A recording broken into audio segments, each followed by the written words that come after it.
In today's episode of Higher Learning, we talk to Jig Patel, the CTO of Morningstar Technologies. Jig is a fantastic speaker, and we had such great discussions on everything from the financial services world and technology, how AI is impacting his business and beyond, and what he's looking for out of people he hires into his team. We even snuck in a little bit of sports conversation. I really enjoyed this conversation with Jig, and I know you're going to love it too. Welcome to another episode of Higher Learning. I am your host, Rashid. Today, we have a very, very special guest. Today, we are joined by CTO of Morningstar Technologies, Jig Patel. Jig, how you doing? Good. Good afternoon, Oz. Glad to meet you and be here with the rest of the team and hopefully, shed some light on popular topics these days on people's minds. Listen, I have no qualms or questions about that. I so enjoyed our pre-conversation. You're doing some really exciting stuff. I'm excited for the rest of the world to hear it. So let's jump right in. I'm familiar with Morningstar Technologies. You're obviously familiar with Morningstar Technologies, but some of our listeners might not be. So I'm interested. You're the global CTO of this really impactful organization in the investment banking space. Can you tell us what drew you to the role in the company in particular, and what's it like working in technology under Jig Patel at Morningstar? Yeah, there's a lot to unpack there, and I'll start by just a quick summation of Morningstar. It's funny, a lot of people think of Morningstar and they think of breakfast foods at their local grocery store. But in fact, there is a Morningstar Financial, which is where I'm at and from. And what we do here at Morningstar Financial is a variety of things in the financial services space. We do asset management, investment management, credit and risk ratings of companies, whether they be public or private. We provide platforms for practitioners. For example, your wealth or financial planner or manager, she or he is probably using one of our platforms, or there's some other varieties of platforms as well. So we do a lot of things, one of which 9 times out of 10, people that are working in a company that has a 401k plan, there's Morningstar mutual funds, right? That most likely are part of that portfolio of that 401k plan. So we do a lot of things here from a financial services perspective for practitioners, for institutions, other banks, other financial institutions, or other just companies in general to access data about themselves or other companies in the world, right? And so it's very exciting to be here now for the last almost 3 years here at Morningstar and being able to be part of a team that's really, driving change and innovation in this global wealth, global asset, global credit space, right? Yeah, I gotta say real quickly before you go on, I'm so glad you clarified. I'm gonna have to toss out all my breakfast sausage and bacon questions I had. So just thank you for making that demarcation there. But go ahead, tell us. So tell us now about why you joined.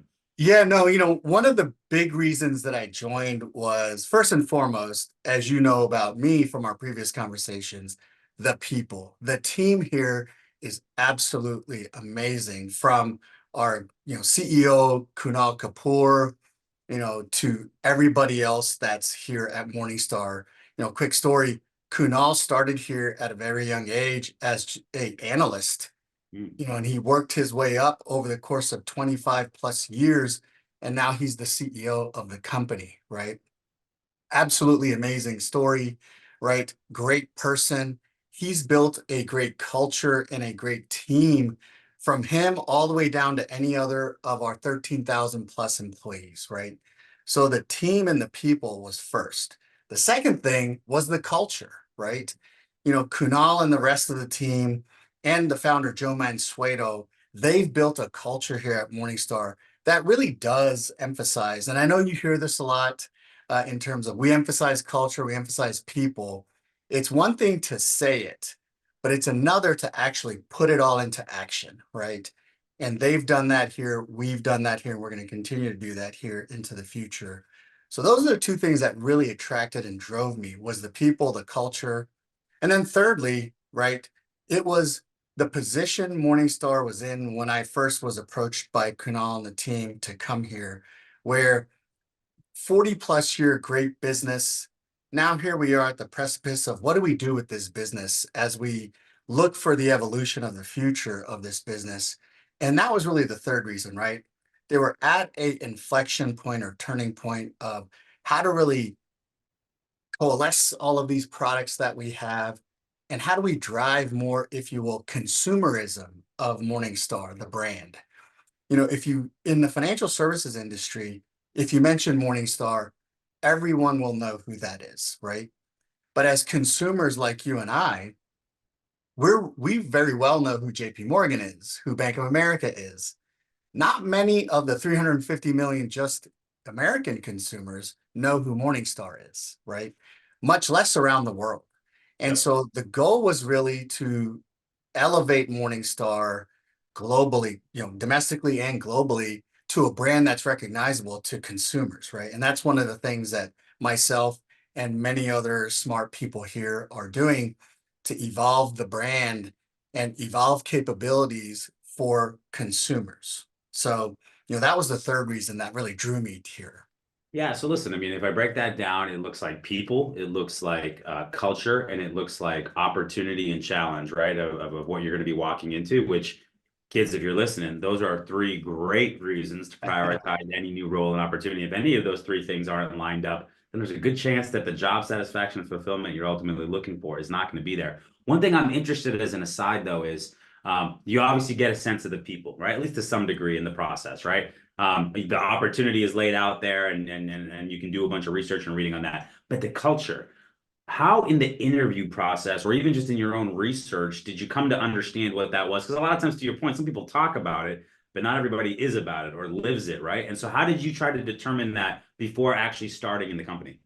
Yeah, and that's where I highly encourage people, whether you're just starting off in your career, middle of your career, or even an advanced perspective or position of your career, is to, reach out, talk to people at the company that you're interested in, right?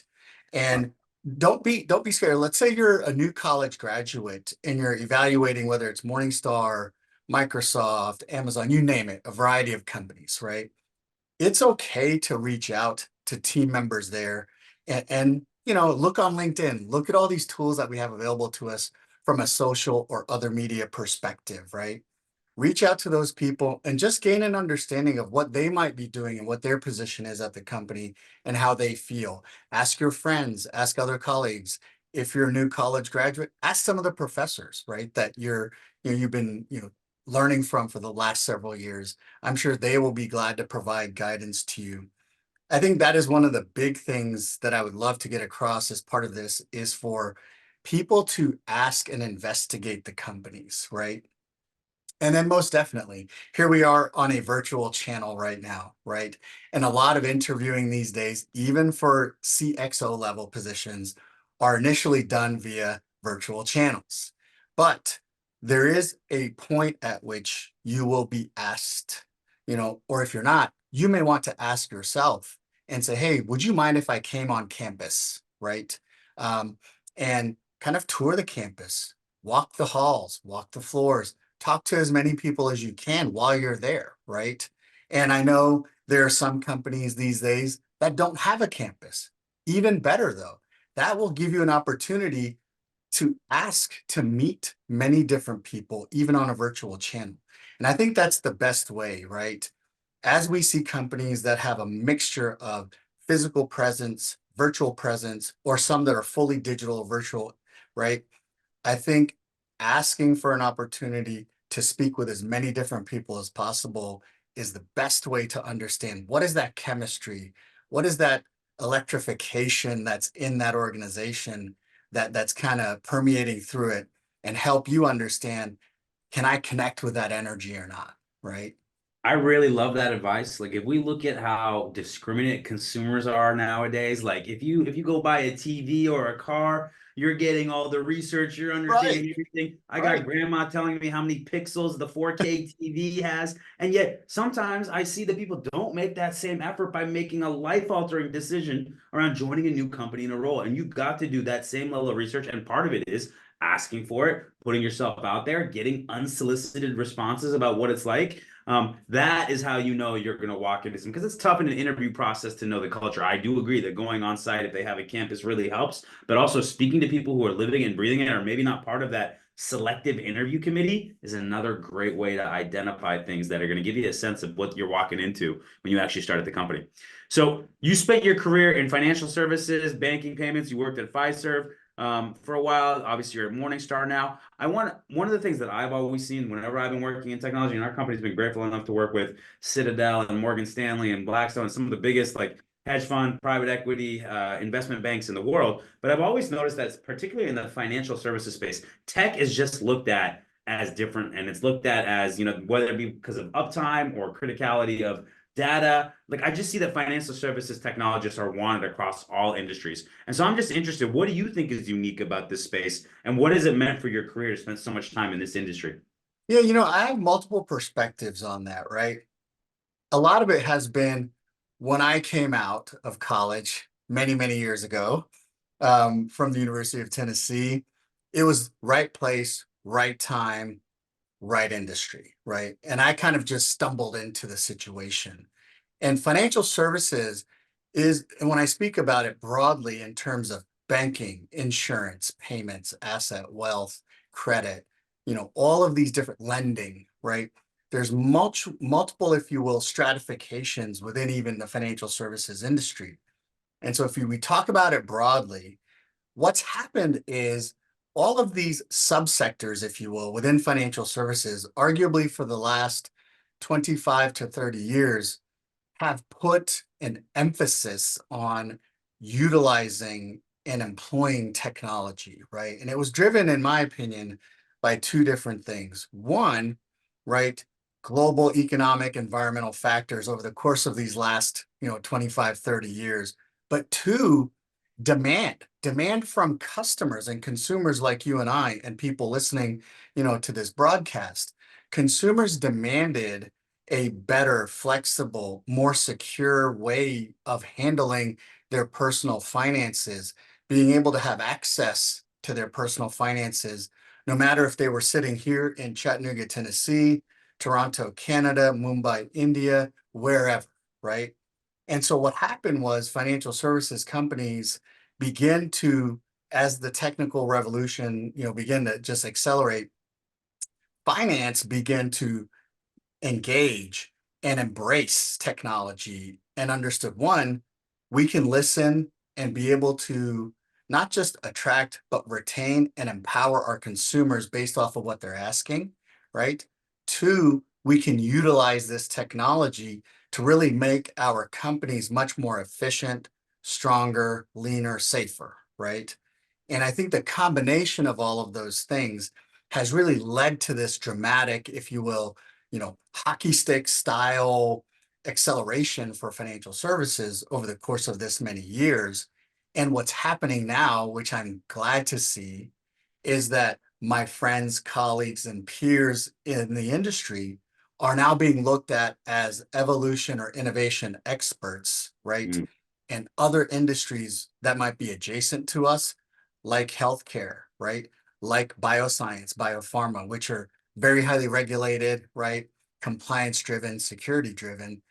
Those industries are looking at people like us to come help them in their evolutionary process. Manufacturing, right? Retail, all kinds of other industries that are either beginning or need to take fuller advantage of technical capabilities are now looking to our industry to pull these resources into their groups, right? Which I think is awesome, right? I think that's a great place to be.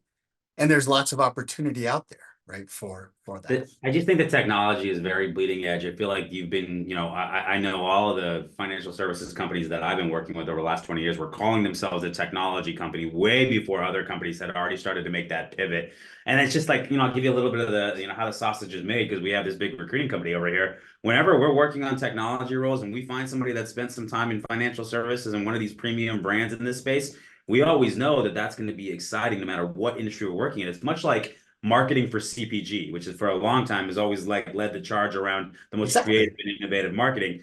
I see that in the technology space. And so major kudos to you. And I'm sure you've built a fantastic team with tons of innovators on a bunch of creativity. And that's one next thing I want to talk about. Like, one of the things I appreciate about you is that you are a people first technology leader, right? And it's palpable. And when we talk about, what your success is tied to and how much you care, it's very authentic. So I'm just interested, right? Creating that culture. How is not everybody takes that approach. So I guess my question is, when did you realize that that was something that was always going to be central and important to the way that you led? And what are the advantages you get for like focusing on building a culture, focusing on that engagement, focus on giving people forms and transparency to understand what they're working on and how it empowers the broader business? How has that made you successful in your role? And when did that approach start to really kind of click for you? Yeah.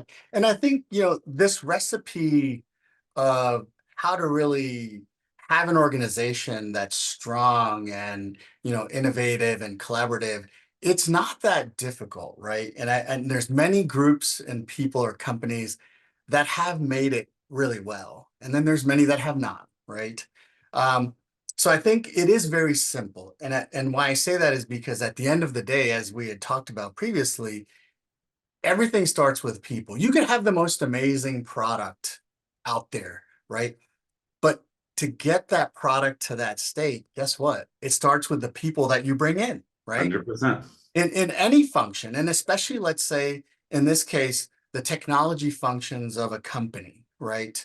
Today, whether you're building a physical product like this mouse, or you're building actual, other software technologies, let's say for tax accounting, right? One's a tangible product, one's a software intangible product. In either scenario, you know, you're selling, right? And you want the users are people.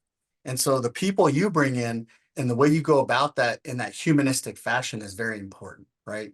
And so it's not always about bringing in the smartest engineer or the most capable engineer.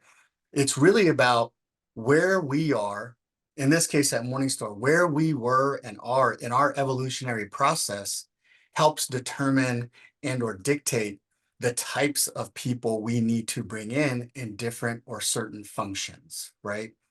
And that really is the core of this subject or this, process, is knowing where you are as a company, where you want to be, and then what type of team do you need to structure to be able to get you there, right? Mhm. And when you bring those people in, they may not be the number one expert or engineer in that particular subject, right? But what they are is a team member that is willing and capable and embraces being part of a team, bringing all of the skill sets and complements that they've learned to your team, how to apply them. They're willing to make mistakes, and me or others as leaders have to allow them and empower them for the ability to be curious, the ability to make mistakes, and the ability to correct those mistakes. And if you foster that type of environment and that type of culture where, one, if you are the best of the best, great, right? Bring all of those skill sets, right? Teach others. But if you're getting to that best level, hey, I want to be part of that team because I want to learn as well, right? And do. And I might make a mistake. But if that team and that coach embraces mistakes and curiosity, then that's going to be the right place to be. And I think what happens nowadays, because technology, whether it's the primary thing or a tool used to get to the primary product, there's so much emphasis on technology and so much emphasis on velocity of technology that people forget when you're running really, really fast, right? You have an opportunity or chances to stumble and fall, but that's okay, right? If you're willing to get up, brush it off, and continue to move forward. And you have to foster that type of mentality or culture. When you do that, at least in my experience, that's the way we've operated. And I always say we because I am one person and I am part of this bigger team, right? So when we've done that, we've been very successful, right? And along that success pattern has come, mistakes or speed bumps. But when you have a collective, you can rely on that collective to help overcome those challenges, right? I love that. Fantastic, detailed answer. There's so much insight there. I want to latch on to one thing you said. As many people who've listened to this podcast for a while, my story is I started in technology before moving onto the hiring side. And really, I'll be honest, like at the time, I thought there was an opportunity. I thought that there needed to be more intellectuals in this space. I thought there was opportunity for innovation in this space where, financial services and retail and all these other industries have been evolving since, 2000 and beyond. I kind of felt like this space that I'm in had not really had taken that big of steps in terms of involvement and technology disruption. But to that point, and maybe this changes, we're going to talk about artificial intelligence in a minute. So maybe this changes. But one of the fundamental things that I understood is exactly what you said, just articulated in a different way. We talk about these retail companies, these financial services companies. John Deere makes tractors, right? American Express offers you a credit card. But ultimately, what's happening behind all of those things is people, right?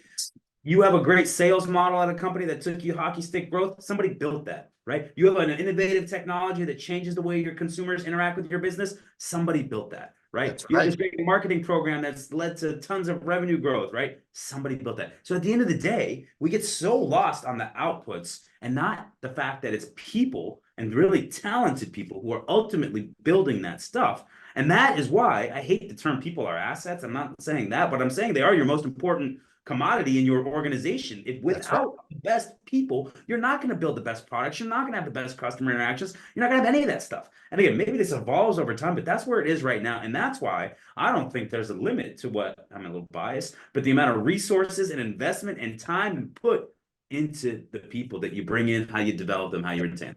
100%. And there's a couple of things I want to add to that, right? There's an old saying, and I'm sure everyone that's listening has heard this. If you want to go really fast, you can go alone, right? Mhm. But if you want to go really far Mm. and make tremendous progress, you go together, right? So I think that's something that we all should really grasp onto, right? Yeah. There's nothing wrong with individualism at all, right? You bring your individual talents to a team, to a collective, and together you go much farther, you go stronger, you go more securely and safely, right? And the other thing that you mentioned was, that people are an asset, right? And they are. They're your best asset. They're your most important asset. They might even be your most expensive asset. But it's not always about, I need 1,000, 10,000, 50,000 people assets. Many times it's really, I need the precise people asset, right? I might have a specific, and we're going to get to it here in a minute, right? I might have a specific project or product that needs to be developed and deployed, right? But I need specific talent. I don't need 50 of them. I need 5 of the best, right? Mm. That doesn't always mean that it's going to be cheaper to have 5, because if you're going to get the 5 of the best, it might cost you the same as the 50. Mm-hmm. But as leaders and as organizational drivers, those leaders and those drivers should look at that concept, right? It isn't always about having many. It's about having the precise number, right?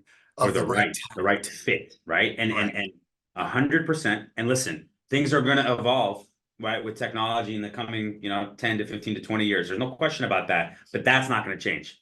The exact right people, maybe the amount you need is different, maybe what they're doing is different, but the right people are, especially in a company like my size, I know that the right one or two executive hires completely change everything. And I got to be honest, even in big enterprise companies, that's true too, in the right roles of the right people. So I will never diminish the impact of a great talent, a great person who is a great fit in your organization and what they can do. And thusly, I advise all my customers to spend a lot of time and resources and attention on finding those people because it absolutely frees you up and Yeah. changes the game for your business. We're totally aligned there. Let's talk about everybody's favorite topic right now, artificial intelligence. It's undoubtedly, what we've already brought up a couple of times, one of the most groundbreaking innovations in recent memory. It's impacting the way we all interact with technology, businesses, consumers, across the board. How have you started to leverage it for your organization, both from optimizing the business perspective, and then I'm interested how you feel like it's going to impact your consumers? Yeah, and I go back to what I said earlier in terms of the way you apply or deploy artificial intelligence for your respective company or firm might be different than the way we do it here at Morningstar, or Walmart does it, or even NASA for that matter, right? And so I think that is something that all companies, big and small, need to take into account. Where am I? Who am I? What do I want to do? How do I want to utilize this new, it's not really that new, honestly, this tool into my ecosystem, right? And so I think you got to ask that question first. What we've done here at Morningstar, and anyone that's listening, you're more than welcome to go to morningstar.com and you'll see Morningstar Mo.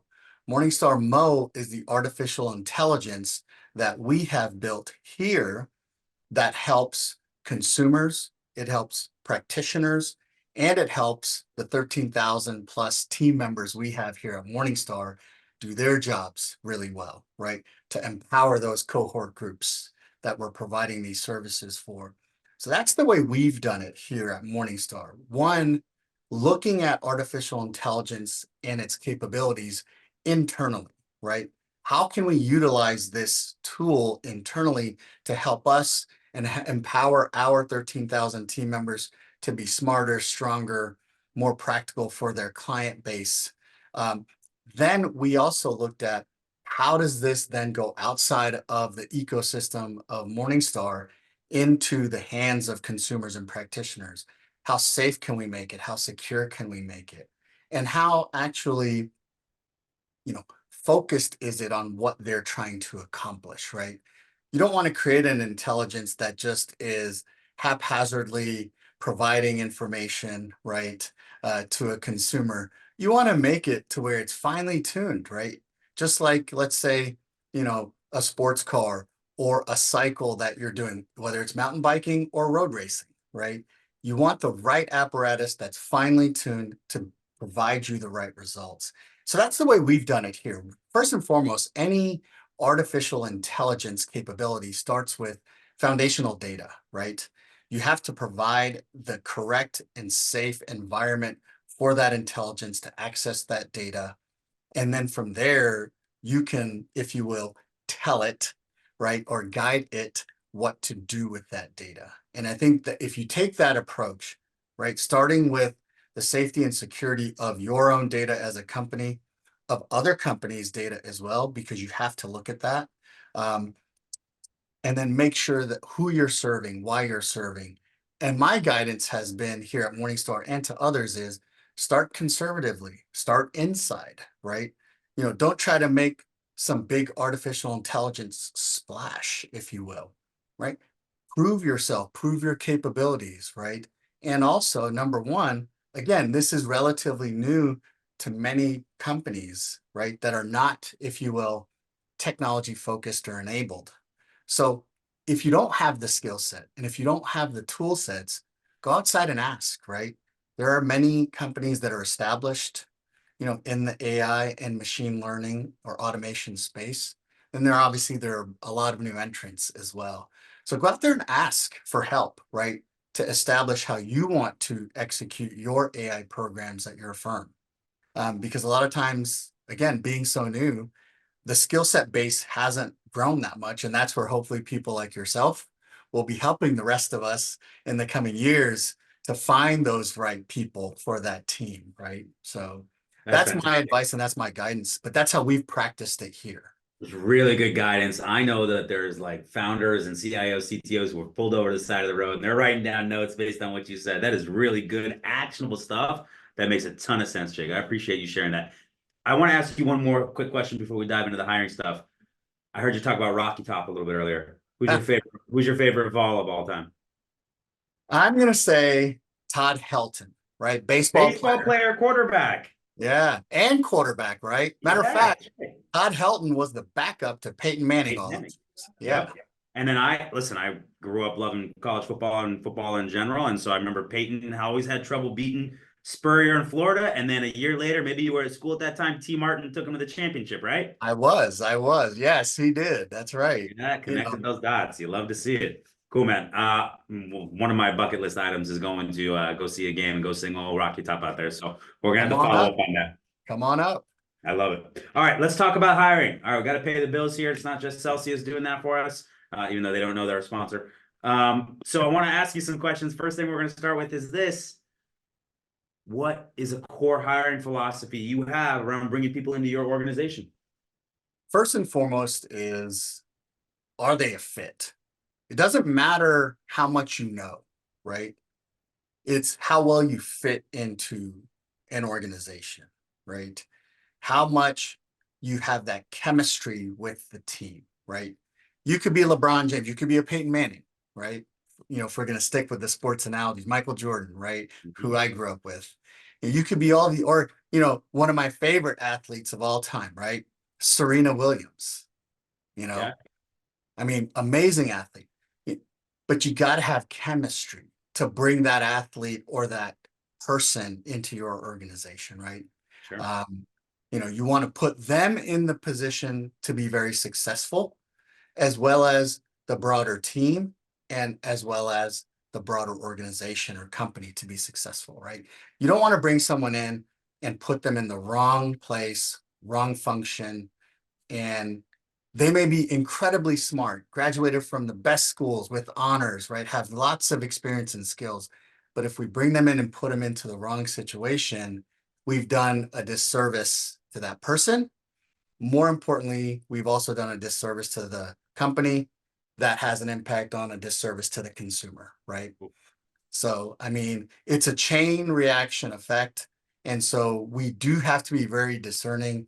We have to listen to the person as they're, speaking to us and providing their experiences and their skill sets.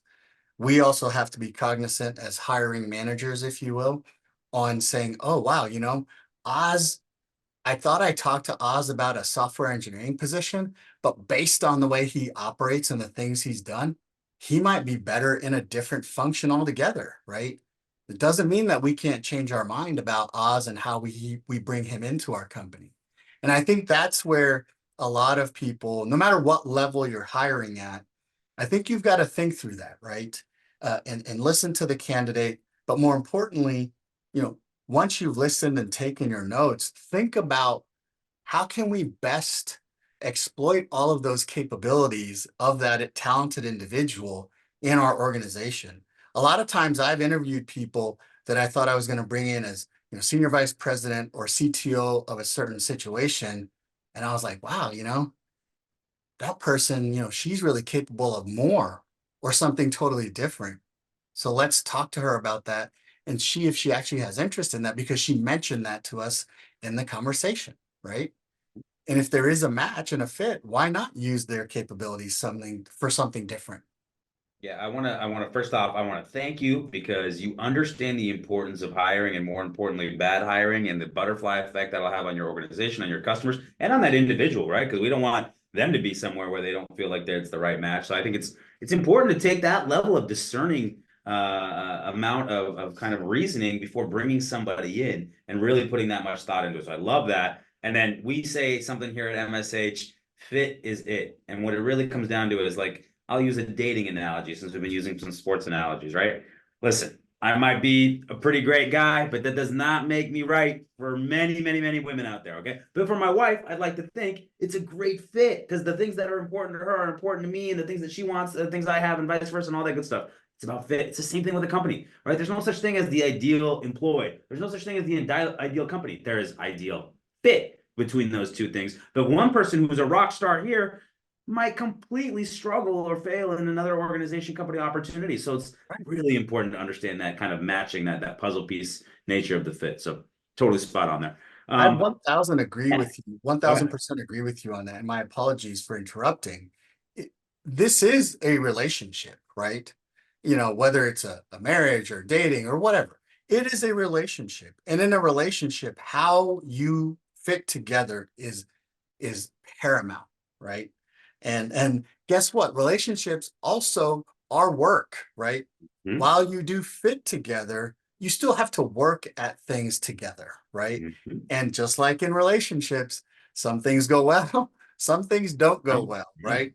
But you got to understand that, hey, we're fitted together, right? We've got to work through these things. Yeah, So, I use the analogies probably way much, but the reality is if you don't think about the fit beforehand, and then to your point, continue to work on that fit, and then here's the other side of it. It's reciprocity between an employer and an employee, right? There's some level of sacrifice that in a good relationship is happening on both sides. It's not all about what you want or all about what they want. It's about coming together to what you talked about earlier, to more mutual benefit because the power of multiple is more than the power of one. And so that's just so, so important. And much like people who've been in a bad fit relationship, a bad fit work situation also absolutely sucks. And you want yeah. to get out of it. And then no one's better off for that. So Spot on. Totally agree with you. We'll try to limit the dating analogies going forward. I want to ask you this memorable interview experience. Either you were maybe interviewing or maybe you were interviewing somebody. What comes to mind when I bring that up? Two, one for myself, a memorable experience.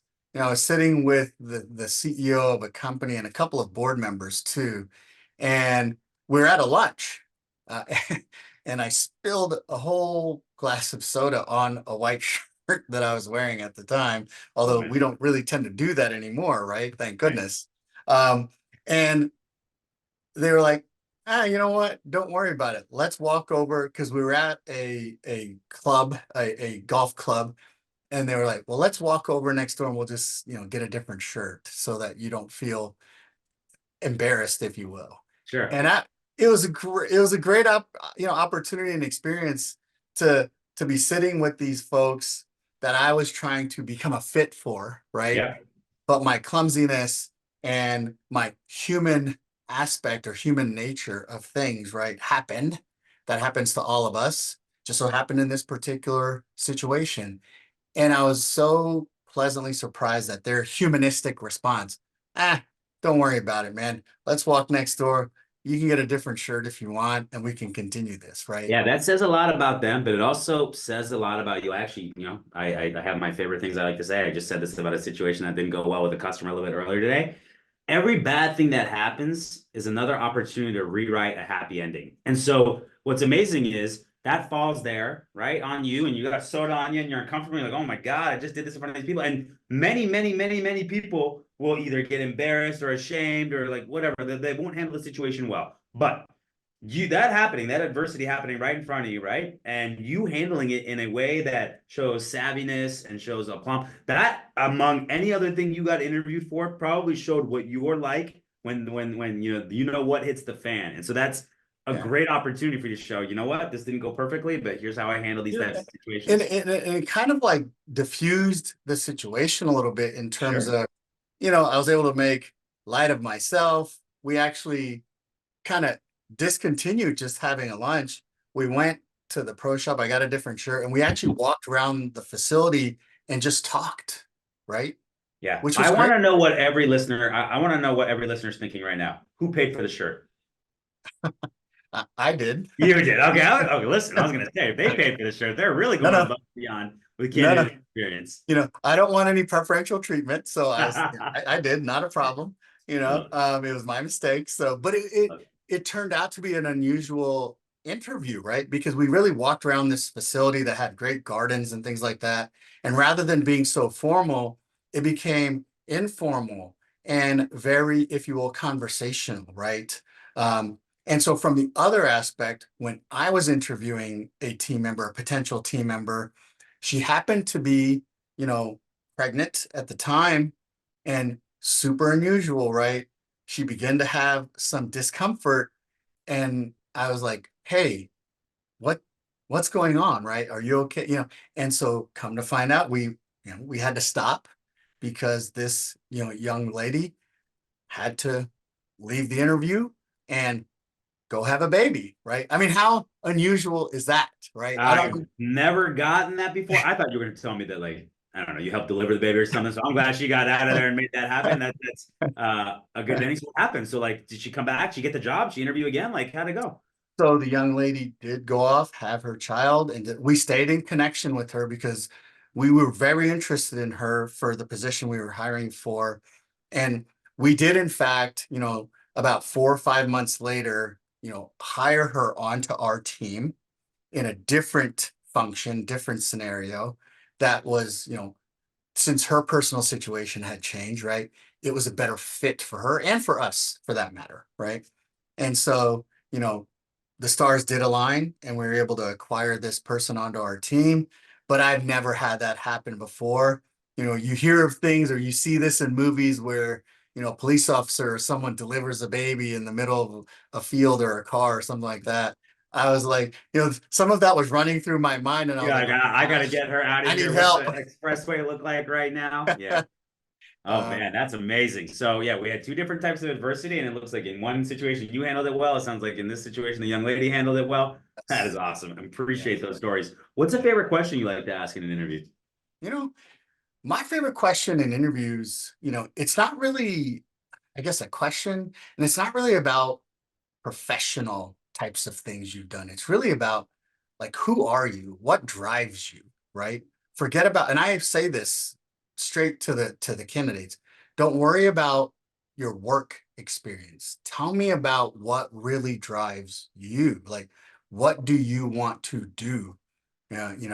Whether it's in our offices or outside of our offices, but what is that inside of you that really drives you to want to do that, right? Because one of the things I try to make very clear to candidates is what our mission is at whichever company I'm with, right? And so, that's really what helps me understand like what is this person's mission, right? What really drives them? It might be their kids, like the example we just gave. It might be, charitable work that they do. It might be exercise and fitness, but that translates into their discipline, right? And their regimen and their structure. So it could be a variety of things. So to me, the question I like to ask is what internally drives you, right? Not really about this job that we're interviewing for. It could be any subject. Yeah, I love And it. that really gives you a lot of perspective. What gets you up in the morning, right? One more question around the hiring. I want to know when you miss on somebody, because we all miss. Do you look back and is there something that you like a theme or something you wish you would have done differently, or is there like a common thread between the times that you haven't made the right hire? Yeah, I mean, one thing is very important, right? As it should be with many things. If you swing and miss, right, on something, it's okay. Don't regret it later, right? You swung and missed, not a problem, right? It's how you continue moving forward that really helps define who you are and what you're trying to do. But in terms of like, hey, did I recognize a pattern or something? You know, a lot of times it's really just not the right place at the right time. That's what it turns out to be, where we're going after a candidate really hard and strong, but he or she either decides something else, or we may even decide something else, right? And it's just really not right place, not right time. And that's why this has happened before also, where I've swung and missed, but then a couple of years later, or even a different position that I'm in later, I've been able to circle back in some cases and hire that person, right, into a different scenario altogether. So Mhm. um, I don't know that there's a specific pattern that I've seen in some of our misses, but it really is just a timing issue or situation. Sure. I actually think that capability is important, behavior is important, but ultimately motivation and situation are really the keys to having somebody that Yeah. is the wrong fit or could potentially a great fit that gets promoted multiple times. So I love that. I think that's a great answer. Let me ask you what you're working on right now that you're really excited about. Is there anything in particular, any initiatives or anything that you really get you excited, get you up out of bed in the morning? Yeah, I mean, this continued effort on our artificial intelligence capabilities, right, is the biggest and most exciting thing at our firm, because it will definitely change the way we work and our team members work. But more importantly, it's going to change the trajectory of our mission. And our mission is to empower, right, 300 million, people in the United States, but billions of people around the world, right? We want to make financial data and information readily available to, millions and billions of consumers around the world. And I think for us, the way it's going to happen is to employ and deploy the right technical capabilities into their hands in consumeristic, humanistic ways that they're used to operating, right? And we're not so much focused on, let's say, me. We're focused on, my daughter, your, sons or daughters, right? Their children, right? Because that generation, that group of people is going to be operating at a different pace, different speed, in different ways. And so we've got to be looking a little bit forward in this aspect. And that's really the most exciting thing that really is driving me and wanting me to continue to push our teams, push myself too. Moore's law on steroids right now. This growth of innovation, this trajectory we're on right now is it's incredible. It really is, and it's going to mean deep, impactful change. I am an optimist. I believe in a lot of positive ways, but there'll be downsides too. But Definitely. the way that we work and the way that things are now is going to be completely different in 10 years. There's Yeah. just absolutely zero And question. and we have to talk about it, right? Not just technologists, right? But everyone really needs to talk about these things because they are going to have, social impacts around the world, right? For example, in my space in financial services, I'll give you an example of, let's say, even at Morningstar, right? We have analysts, information and data analysts, right? Could we today really focus on that and say going from, I'm just, using numbers. If I go from 2,000 analysts, if I really employ and deploy artificial intelligence the correct way, I can shrink that down to maybe a handful of analysts, right? But is that the right thing to do? Yeah. It depends. Those are It's some like of the you talked about. questions. It's about that right. It's about that right group, that right people, that right fit, like we talked about, right? It's not always size and magnitude. It's Yep. about having the right people who are empowered with technology to get 5 times the productivity and growth for themselves and for the company, right? And that's ultimately what the name of the game is about. So totally with you on that. Do you have a recent book you read or maybe any content you consume that you'd recommend for somebody listening to take a look at? You know, um, I try not to do a lot of serious reading when Okay. I'm, you know, Sounds outside good. of work, just to Yeah. kind of calm my brain. So it's really more just leisure reading. I really love the sci-fi genres, right? Mysteries, John Grisham style stuff, right? So I Yeah. read as much of that as I can just to get my brain away from, I'm the with you. typical work and professional stuff that we do a Take lot. you, transport you into another world, and that gives you a Yes. little bit of a release from the day to day what you got going on. Exactly. So I love that's my personal reading list is more, non-professional versus there are a lot of people that subscribe to a lot of professional readings, right? And there are great ones. There are a it. lot of them, right? Yeah, I'll give you a little bit of show streaming advice. The two I've seen recently that you might like. There's one called The New Look that's on Apple TV. That's about Christian Dior in Nazi occupied World War II Paris. Really interesting. You should check that I, out. But then I've another good added one it that to just my came out. list already. There you go. And Shogun. I don't know if you've seen that yet. There's only a few episodes in. I think it's on FX. It's like Game of Thrones, except like feudal Japan, like samurai type times. Good stuff. So check those out. I've If you added that one to my list as well, my watch list. So yes. Good. It's good escapism, both of them. So I want to ask you about you had a post here, and it was a few weeks ago. It was about podcast on ageism, and you said this is a disturbing trend. We all need to work together to eradicate the age discrimination issue in the workplace. I know many people who are absolutely amazing professionals that are 50 and over. I should know. I just turned 50 a couple months ago. Nobody would have guessed that if they're watching this on YouTube.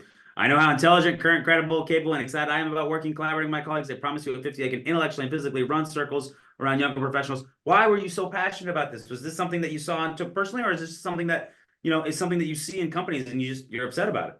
It's not personally to me, right? But I've seen it in companies. I've seen it even in terms of I've seen it here at Morningstar where we have a really diverse group of team members, right? New college graduates, people in the middle of their career, people in the advanced stages of their career. And what I've noticed is some of those people in the upper middle and the advanced stages of their career, in passing or in just conversation, have made comments where they're uncomfortable or fearful. And my personal perspective to that is absolutely not what we should want to have culturally in our organization. And these are just small components and small conversations. So it's not pervasive through, let's say, Morningstar, probably not pervasive through many large companies, but it is something people are worried about. And because of the fact that people today are taking better care of themselves physically, intellectually, right, mentally, they're capable of so much more for a longer period of time. And we're going to see that continue, right? And the way we work is changing. So we're going to see that continue. And we should really grasp on and latch on to this cohort group of team members in our companies that really have had a lot of experience, right? And they're just as excited. I mean, look at me, right? I've been doing this for a pretty long time, but I'm just as excited today as I was when I first started. I learned that a lot from one of my first bosses at IBM, right? His name was Bob Sturgis. Bob was a distinguished engineer. He used to be with NASA and NSA.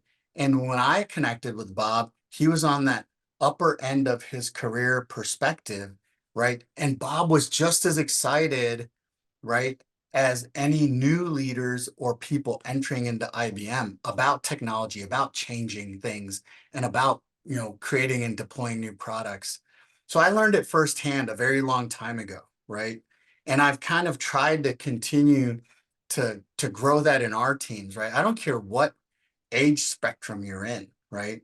What I care about is how excited are you about doing what we're trying to accomplish, and can you bring not just the excitement, but obviously all of the complement of your skills to help us achieve that. And I think team members that are in that upper or advanced stage of their career can still do that. And we should not discount them because of an age number, right? And I understand that, you know, there's other faculties and things that come into consideration there. But I think that goes to the holistic view of looking at your team members, right? Not just, their physical capacity or their intellectual capacity, but their mental, all of those things, right? That you want to foster in your group. And so that was really passionate to me because I've been hearing it over the course of the last, I'd say about 10 years of my career from different groups at different companies. And so it's not just in one industry, it's pervasive, right? And for Korn Ferry to put that article out there, that they do a great job of research, right? And putting relevant topics out there. Uh, and so I thought that, man, this is something that I really want to kind of read through and dig into, talk to some of my partners at Korn Ferry, what led them to that, article. And then obviously I talked to some of my people as well. And I said, what do you guys think about this, right? And before I shared it out to the world, reshared it, if you will. Um, and it's relevant, right? And we're seeing it in many different aspects. I'm not going to mention that here in open conversation, you know, but I think there is a lot to be said about experience. And I think there's people that we can utilize their experience in different ways. Let's put it that way. Love it. Jackie, we're gonna have to edit out that Corn Ferry stuff. I mean, Jig doesn't know about MSH executive search, so can you just make sure we timestamp? No, I'm totally kidding. No, I appreciate that. I love that. And actually, I was looking up something when you were talking because I wanted to recommend it for you because I'm just out here giving out recommendations now. There is a book. It's not science fiction, but it's really good called Abundance by a guy named Peter Diamandis. I'm messing up his name, but Peter talks about how we're living in the best times of all times because of what's like, the hunger, murder rates, infant death rates, financial stability, intellectual capacity. Like he says that but he is a very big believer in this idea of life extension and that how he really believes that he says if you live another 20 years, you're going to live to 120 is what he's saying. And he's saying many of the things you're saying because it's right. If we look at how people are taking care of themselves physically, mentally, the way that we're working, our, the workforce is going to extend beyond like what the traditional retirement age, like 67. I believe it's going to extend well beyond that because our capability is going to be there. And if you have the desire, now to some people that might sound like anathema. They're like, get the hell out of here. I'm trying to make it 42. I'm not trying to extend it any further. But for the people who have the will or the desire, I totally agree with you. I think that the range is going to go out, and our capabilities at different ages, because of biotechnology, because of ways of working, is going to continue to extend. So I would highly recommend looking at some of his stuff and reading that book. I think you would really enjoy it. I will. Thank you. And just before we end, there is one that from a professional, but even non-professional perspective, it's a book that I read many years ago, right? And it's called Make Your Bed by Admiral William I know McRaven, that one. Yeah. right? Very simple read. And what the Admiral explains in that book can be used for anyone, anywhere, anytime, professionally or personally, right? And I highly recommend people to read that book, Make Your Bed. And, what I gathered from that is it's a very simple concept, right? If you do the small things and pay attention to the small details, right? And if you operate on achieving small gains and wins, whether it's on a daily, quarterly, or annual basis, those things begin to add up, right? To bigger things, right? And so I try to do small things very well. I try to pay attention to the small details. ever since, not because I read that book, but that helped, right? As well as some of the people that were my mentors as well. And that book really put it into perspective because I was like, wow, here's this person that led thousands and thousands of people in very, very difficult situations. And what he focused on was something very simple every day, right? One thing that could put the day into perspective for you. So It's not the great things we tend to do. It's the consistency of the small things that we do well that ultimately defines who we are. that's right. Um, Last question. I want to know what's one bit of advice that you would have given yourself 25 years ago to a Jig earlier on in his career that you didn't know then, but that you know now? It's tough to say just one thing, but if I have to choose just one thing, it is be courageous enough to make mistakes, Mm, right? When I first started off, I was afraid of making mistakes, right? And I think that is still something that happens today with people at any stage of their career. And I think that it's our job to help kind of stamp that out, right? Because being afraid to make a mistake means that I'm either going to freeze and not do anything, right? Or I'm going to make a mistake and not learn from it because I'm afraid of it, right? And I think that's the thing that I would tell, 22-year-old Jig is be curious, right? Try things, make a mistake or two. It's okay, right? But do it in a way where I've done the homework, right? And I know that if this happens, this could be a result. And if that result is not what I'm seeking, I've done homework enough to know I've got one or two other options to take and move forward with. So make a mistake. It's okay, right? Because if you're if you're driven enough and you're smart enough, you're going to know that I made this mistake, but here's why it happened. Here's what I need to do to prevent it maybe in the future. And here's what I need to do to actually correct that action, right? yep. Here's one mistake we didn't make, inviting Jig Patel on the show. I want to give one bonus question real quick at the end because you brought up Jordan a little bit earlier, and it sounds like we grew up in the same era. So I'm going to give me 30 seconds on why Jordan is the unequivocal GOAT, and we can't bring LeBron into the conversation. What's your argument? There is no argument. He is the absolute best, right? The reason why is that at any given moment in a game, and it had nothing to do with Michael Jordan or LeBron or Kobe or any of these current, let's say, basketball talents. It's not about their physical prowess. It's right here, right? It was the mental prowess. Because at any given point in a game, Michael Jordan could say, not only, I don't even need the ball. I just need to mentally get that team out of their game, whether it's for 5 seconds, 10 seconds, 5 minutes, right? And that's what he did better than anybody, right? Is Totally that agree. he mentally prepared himself, but he mentally got in the brains of his opponents and was able to really take over and change games because of that. And it had nothing to do with his physical skills. I totally agree. I'll make a little bit more of a case just because now this is turning into a sports podcast.